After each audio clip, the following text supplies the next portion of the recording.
Hello? I'd like to report a murder. His name? Muhammad ibn Abdullah. I think he was poisoned. No, he's the Prophet of Islam. Well, it was almost 14 centuries ago, but don't you guys have like a cold case file or something? Not for that long ago. Do you have any clue how important this case is? I've got Sunnis telling me a Jewish woman poisoned him. I've got Shias telling me Aisha poisoned him. And I want to know who killed... Hello? She hung up. Guess I'll have to solve this one myself. Through a careful investigation of the Muslim sources. By the way, to all my Muslim friends out there who've never bothered to read your most trusted sources, may I say in advance, moi ha ha.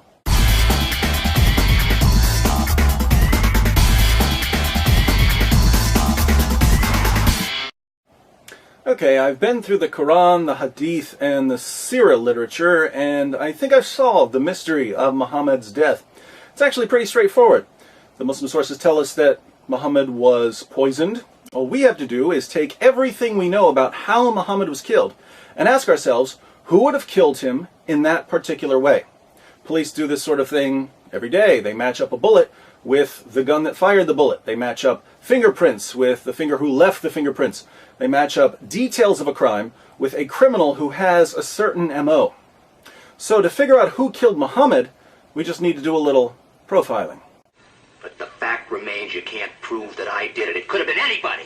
It could only be you. By your own admission. The main difficulty we face is that lots of people wanted to kill Muhammad. The pagans wanted to kill him for conquering their cities, smashing their idols, slaughtering their men, raping their women, and enslaving their children. Jews wanted to kill him for seizing their land, destroying their communities, slaughtering their men, raping their women, and enslaving their children. Christians wanted to kill him for threatening to conquer them. Men wanted to kill him, women wanted to kill him, old people wanted to kill him, young people wanted to kill him. Muhammad made a lot of enemies. Fortunately, we can narrow down our list of suspects by ruling out people who would have killed Muhammad in some way other than poisoning. Certain killers like to strangle their victims. They're not going to use poison. Some people prefer knives. Some people set fires. Some people push their victims off cliffs. Colonel Mustard wouldn't poison anybody. He'd use a lead pipe in the ballroom. Interestingly, the Quran tells us how Allah would have killed Muhammad. We find Allah's MO, his preferred method of executing prophets, in Surah 69, verses 44 through 46.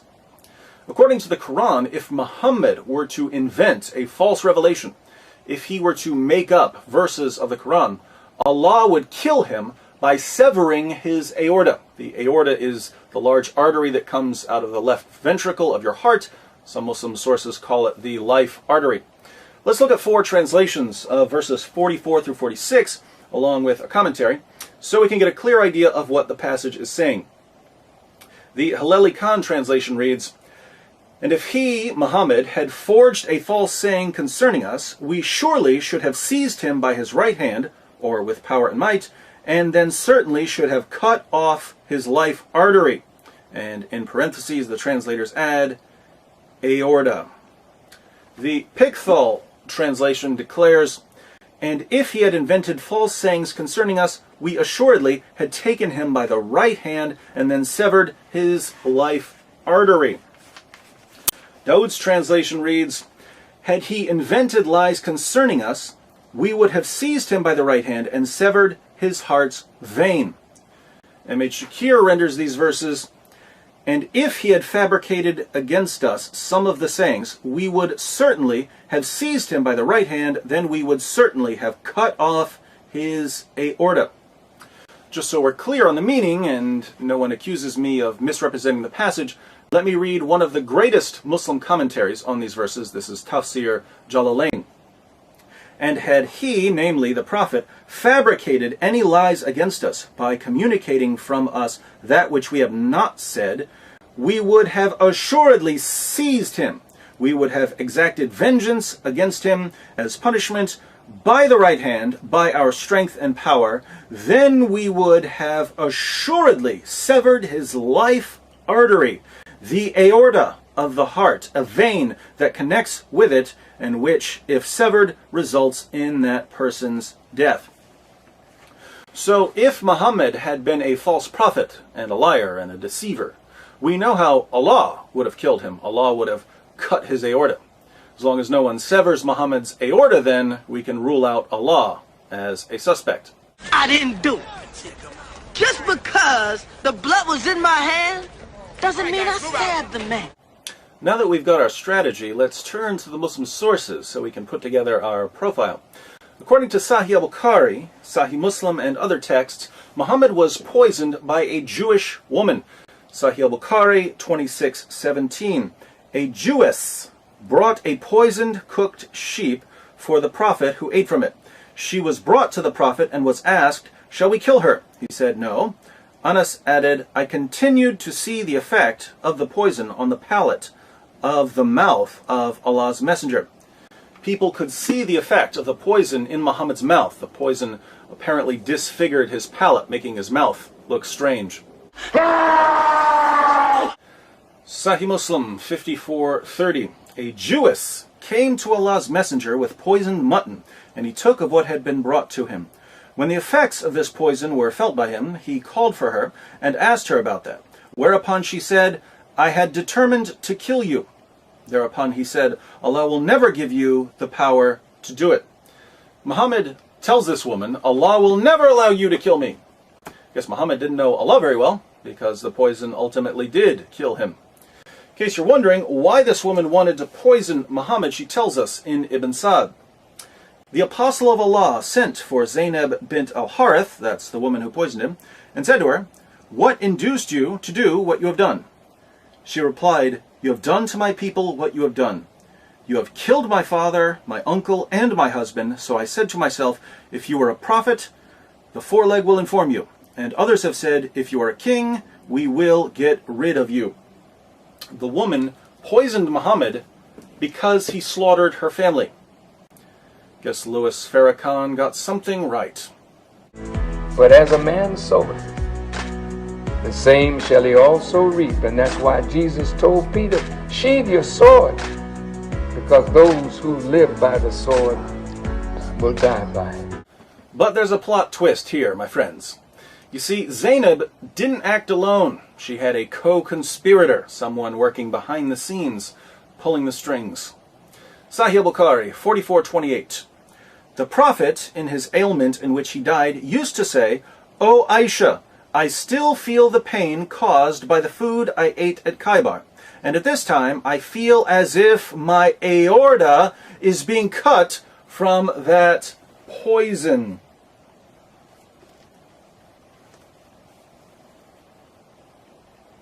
What's that, Muhammad? Something about your aorta being cut? That's funny. I seem to recall someone telling us that if he were going to kill you for being a false prophet, he'd do it by severing your aorta.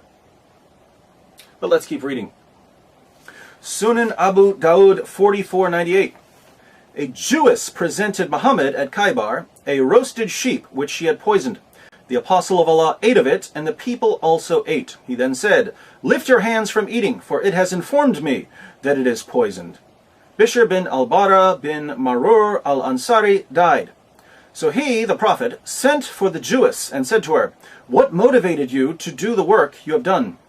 She said, "If you were a prophet, it would not harm you.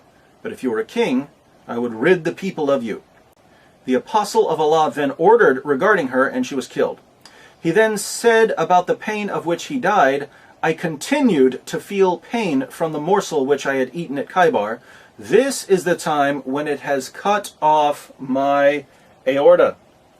This is the time when it has cut off my aorta.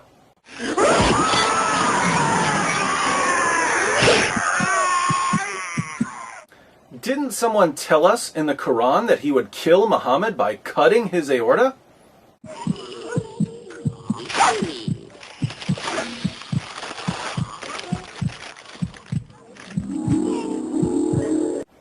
Notice the passage says that Muhammad's companion Bishr died from eating the poison. Interestingly, before Bishr died, he told Muhammad that as soon as he put the lamb in his mouth, he could taste the poison. but he ate it anyway because he saw Muhammad eating it. In Ibn Sa'd we read, "The Apostle of Allah took the foreleg, a piece of which he put into his mouth. Bishr ibn al-Bara took another bone and put it into his mouth. When the Apostle of Allah ate one morsel of it, Bishr ate his, and other people also ate from it. Then the Apostle of Allah said, 'Hold back your hands, because this foreleg has informed me that it is poisoned.' Thereupon Bishr said, 'By him who hath made you great, I discovered it from the morsel I took. Nothing prevented me from spitting it out, but the idea that I did not like to make your food unrelishing. When you had eaten what was in your mouth, I did not like to save my life after yours, and I also thought you would not have eaten it if there was something wrong.'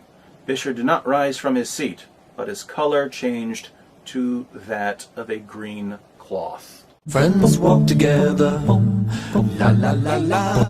Bishr died because he trusted Muhammad. Muhammad died too. His pain and sickness just lasted much longer. In Sunan Abu Dawud, Muhammad even described his pain to Bishr's mother. Bishr said to the Prophet, during the sickness of which he died, "What do you think about your illness, Apostle of Allah? I do not think about the illness of my son except the poisoned sheep of which he had eaten with you at Khaybar." The Prophet said, "And I do not think about my illness except that. This is the time when it cut off my aorta." There's that aorta again. Tabari, page 124, "The Messenger of God said during the illness from which he died, the mother of Bishr bin al-Bara had come to visit him. Bishr, at this very moment I feel my aorta being severed because of the food I ate with your son at Khaybar." Okay, Muhammad, we get the point about the severed aorta. According to Aisha, Muhammad was in total agony before his death. Sunan ibn Majah, 1622, Aisha said, "I never saw anyone suffer more pain than the Messenger of Allah."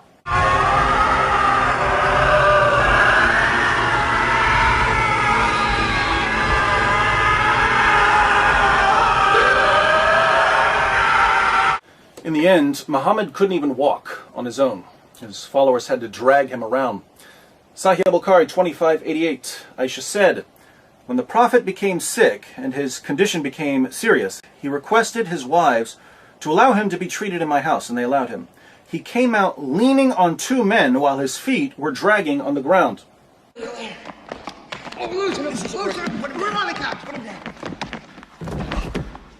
Now, since the Quran says that if Muhammad were a false prophet, Allah would sever his aorta, and Muhammad eventually admitted that he could feel his aorta being severed, you might think we have a pretty good reason to reject Muhammad and his religion. But you're wrong. If you look more closely, you'll see that we have at least 10 good reasons to reject Muhammad here. First, think about Muhammad's argument in the Quran. "If I'm a false prophet, Allah will cut my aorta."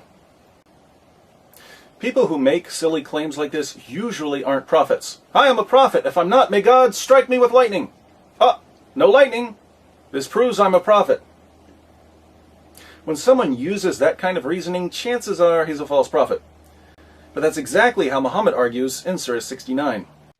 Second, even though these "God will strike me down" claims are usually enough to spot a false prophet, I believe that God sometimes makes things even more clear and obvious for us. If someone's running around saying, "I'm a prophet, God didn't strike me down," God might ignore him, but in some cases God might decide to thoroughly disgrace and humiliate him. And if any false prophet in history was a candidate for divine judgment, it was Muhammad. Now, Surah 69 was a Meccan surah, meaning that Muhammad was reciting this to his followers for years. He spent years telling his companions, "If I'm a false prophet, God's going to sever my aorta." My friends, there are thousands of ways to die. Do you really think it's a coincidence that Muhammad died in exactly the way the Quran said he would die if he's a deceiver and a false prophet? Looks like divine judgment to me. Third, I don't want to call Muhammad stupid because that wouldn't be politically correct. But let's think about this for a moment. Muhammad and his followers attack Khaybar. After the Muslims kill a bunch of men and rape a bunch of women, standard practice for Muslims back then, A Jewish woman comes up to Muhammad. The Muslims had slaughtered her family, and she offers to cook dinner for Muhammad and his band of merry men. And Muhammad accepts her offer. "Sure, I love lamb. So nice of you to cook dinner for us after we butchered your father and your husband." Look, if Muhammad doesn't have enough common sense to realize he probably shouldn't eat that lamb, why should we trust anything that comes out of his mouth? If a woman comes up to you and says, "Hi, you slaughtered my family. Care for a delicious meal?" and the only response you can think of is, Yeah, I think so. "Sorry, you're not a real prophet." Fourth, despite the fact that Muslims had slaughtered her family, the Jewish woman, Zainab, was actually open to the possibility that Muhammad was a prophet. She gave him the poison as a test. If he were a true prophet, he wouldn't eat it. If he were a false prophet, he'd die. Since Muhammad died from the poisoning, he failed Zainab's test. Fifth, Muhammad's companion Bishr could taste the poison as soon as he put the lamb in his mouth. Why did he keep eating? He kept eating because he believed in Muhammad. There's no way this lamb is poisoned. Muhammad is eating it. He's the prophet. Bishr's faith in Muhammad got him killed. And I'm willing to lay this down as a rule. If I can't trust you with my dinner, I definitely can't trust you with my salvation. If you can't figure out what's waiting for you in food, how could you possibly know what's waiting for you in the afterlife? Ignorance is bliss. Sixth, when Zainab told Muhammad that she had poisoned him, Muhammad said that Allah would never allow it. But Allah did allow it. So if Muhammad was wrong about Allah then, please explain to me why I should trust him when he tells me other things about Allah. Seventh, Muhammad claimed that the lamb he was eating spoke to him and told him that it was poisoned. So he got a special revelation because he was a prophet. Two questions. One, why didn't the roasted lamb say something 5 minutes earlier, which would have saved Muhammad's life, not to mention Bishr's life? And two, why did Muhammad need a revelation when you could taste the poison? Isn't this proof that Muhammad was actually making up revelations? Isn't it obvious that he tasted the poison, same as Bishr, but instead of saying, "Hey, I taste poison," he said, "It's speaking to me. I'm a prophet." Sounds like a fake to me. Eighth, think about the justice here. The justice is just a little too poetic. This can't be a coincidence. Muhammad did more than anyone else in history to provoke hatred against Jews. Muhammad did more than anyone else in history to oppress women. Muhammad told his followers that women are stupid. And then Muhammad died a miserable, humiliating, wretched death after being outwitted by a Jewish woman. So God didn't merely disgrace Muhammad by severing his aorta, thereby identifying him as a false prophet. God added to Muhammad's degradation by severing his aorta through the hands of a Jewish woman seeking vengeance against the man who had brought her community nothing but death and rape. Fair is fair. We didn't start this, we didn't mean it to happen, but we're not giving up till you pay. Fair is fair!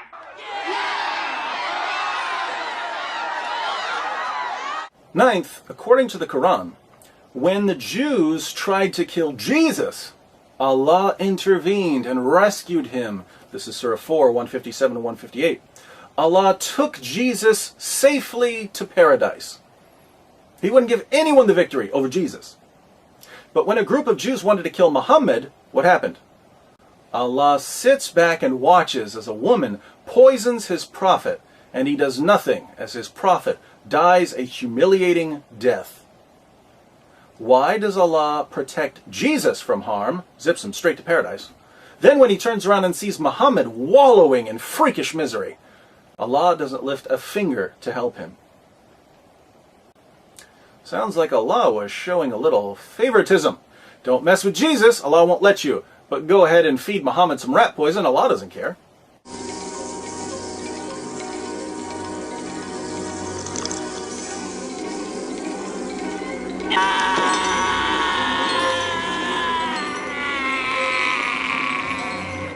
Finally, Muhammad's greatest wish was to die in battle. Sahih al-Bukhari 2797. The Prophet said, "By him in whose hands my soul is, I would love to be martyred in Allah's cause and then come back to life and then get martyred and then come back to life again and then get martyred and then come back to life again and then get martyred." If you read the Muslim sources, you know that every time Muhammad wants something, Allah gives him a special revelation granting him what he desires. Muhammad wants to have sex with Aisha, Allah gives him a revelation. Muhammad wants more than 4 wives, Allah gives him a revelation. Muhammad wants to marry the divorced wife of his own adopted son, Allah gives him a revelation. Allah's got nothing to do but sit around all day making Muhammad's dreams come true. Well, I've read about genies, but I never thought they really...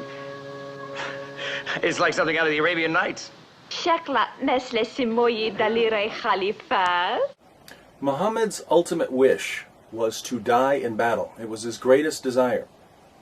But instead of letting Muhammad die while fighting the Jews, Allah lets him die a disgraceful death in utter agony at the hands of a Jewish woman.